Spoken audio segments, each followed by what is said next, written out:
ಮಾಜಿ ಸಂಸದ ರಮೇಶ್ ಕತ್ತಿ ವಿರುದ್ಧ ಎಫ್ಐಆರ್ ದಾಖಲಾಗಿದೆ. ಇತ್ತೀಚಿನ ದಿನಗಳಲ್ಲಿ ಅನೇಕ ಹೇಳಿಕೆಗಳನ್ನ ರಮೇಶ್ ಕತ್ತಿ ಅವರು ಕೊಡ್ತಾ ಇದ್ರು.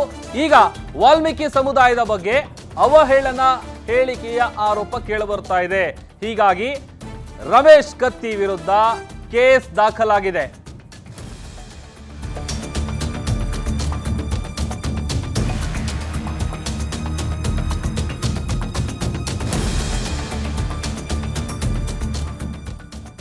ವಾಲ್ಮೀಕಿ ಸಮುದಾಯದ ಬಗ್ಗೆ ಅವಹೇಳನ ಹೇಳಿಕೆಯ ಆರೋಪದ ಹಿನ್ನೆಲೆ ಮಾಜಿ ಸಂಸದ ರಮೇಶ್ ಕತ್ತಿ ವಿರುದ್ಧ ಎಫ್ಐಆರ್ ದಾಖಲಾಗಿದೆ.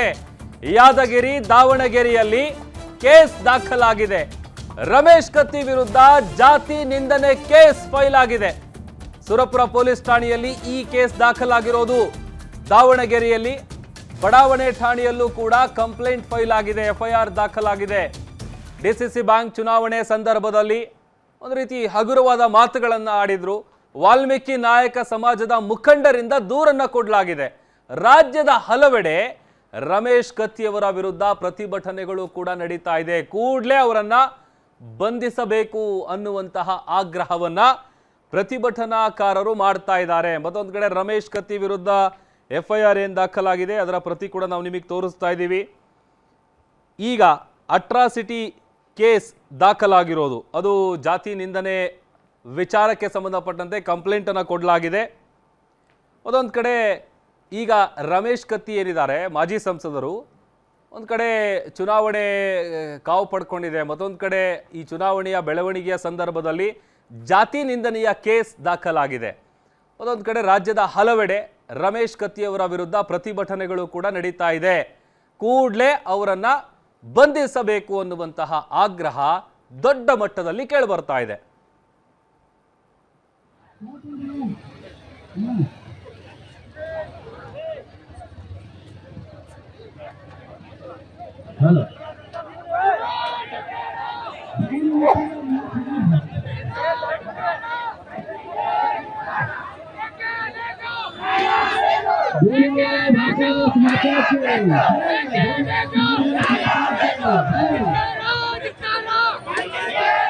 ವಾಲ್ಮೀಕಿ ಸಮಾಜಕ್ಕೆ ಅವಹೇಳನ ಮಾಡಿದ ರಮೇಶ್ ಕತ್ತಿಗೆ, ವಾಲ್ಮೀಕಿ ಸಮಾಜವನ್ನು ಅವಹೇಳನ ಮಾಡಿದ ರಮೇಶ್ ಕತ್ತಿಗೆ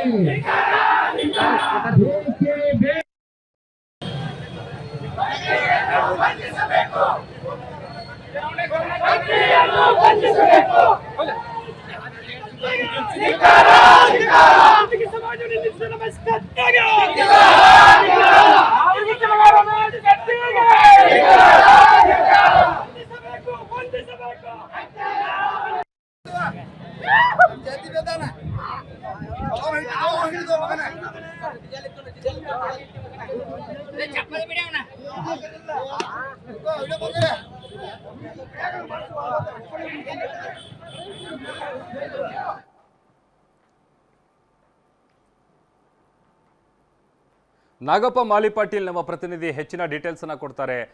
ನಾಗಪ್ಪ, ಈಗ ರಮೇಶ್ ಕತ್ತಿ ವಿರುದ್ಧ ಎಫ್ಐಆರ್ ದಾಖಲಾಗಿದೆ, ಮತ್ತೊಂದು ಕಡೆ ಅವರನ್ನ ಬಂಧಿಸಬೇಕು ಅನ್ನುವಂತಹ ಆಗ್ರಹ ಕೂಡ ಹೆಚ್ಚಾಗ್ತಾ ಇದೆ. ಡೀಟೇಲ್ಸ್ ಕೊಡ್ತಾ ಹೋಗೋದಾದ್ರೆ ನಾಗಪ್ಪ. ಪ್ರಭುದೇವ್, ಈಗಲೇ ವಾಲ್ಮೀಕಿ ಸಮಾಜದ ಬಗ್ಗೆ ಮಾಜಿ ಸಂಸದ ರಮೇಶ್ ಕತ್ತಿ ಅವರು ಕೂಡ ಅವಹೇಳನ ಪದ ಬಳಕೆ ಮಾಡಿದ್ರು.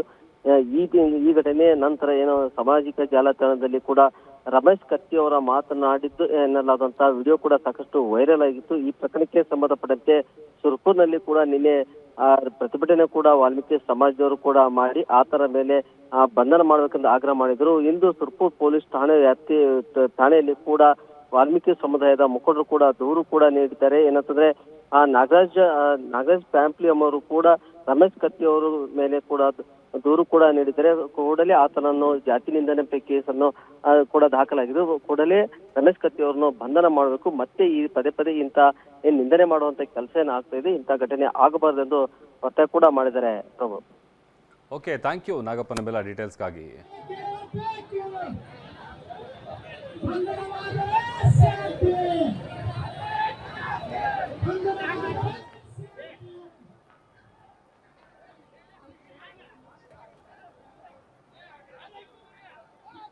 ನೋಡಿ, ದೃಶ್ಯದಲ್ಲಿ ಗಮನಿಸ್ತಾ ಇದ್ದೀವಿ, ಒಂದು ಎಫ್ಐಆರ್ ಪ್ರತಿ, ಮತ್ತೊಂದು ಕಡೆ ಮಾಜಿ ಸಂಸದ ರಮೇಶ್ ಕತ್ತಿ ವಿರುದ್ಧ ನಡೀತಾ ಇರುವಂತಹ ಪ್ರತಿಭಟನೆ.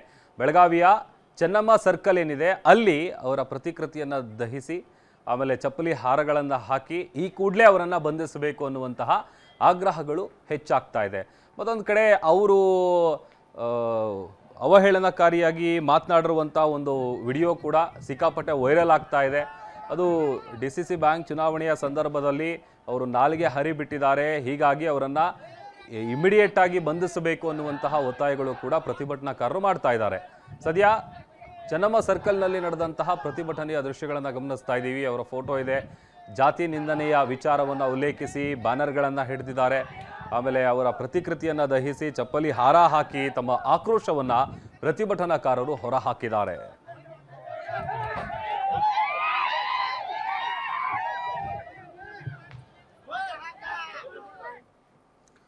ರಾಜೇಶ್ ಹೂಗಾರ್ ಬೆಳಗಾವಿಯ ಪ್ರತಿನಿಧಿ ಹೆಚ್ಚಿನ ಡೀಟೇಲ್ಸ್ ಅನ್ನು ಕೊಡ್ತಾರೆ. ರಾಜೇಶ್, ಈಗ ಬೆಳಗಾವಿಯ ಚೆನ್ನಮ್ಮ ವೃತ್ತದಲ್ಲಿ ಪ್ರತಿಭಟನಾಕಾರರು ದೊಡ್ಡ ಮಟ್ಟದಲ್ಲಿ ಪ್ರೊಟೆಸ್ಟ್ ಅನ್ನ ಮಾಡ್ತಾ ಇದ್ದಾರೆ. ಸದ್ಯ ಈಗ ಅಲ್ಲಿ ಪರಿಸ್ಥಿತಿ ಹೇಗಿದೆ ಅನ್ನೆಲ್ಲ ಮಾಹಿತಿ ಸಿಗ್ತಾ ಇದೆ.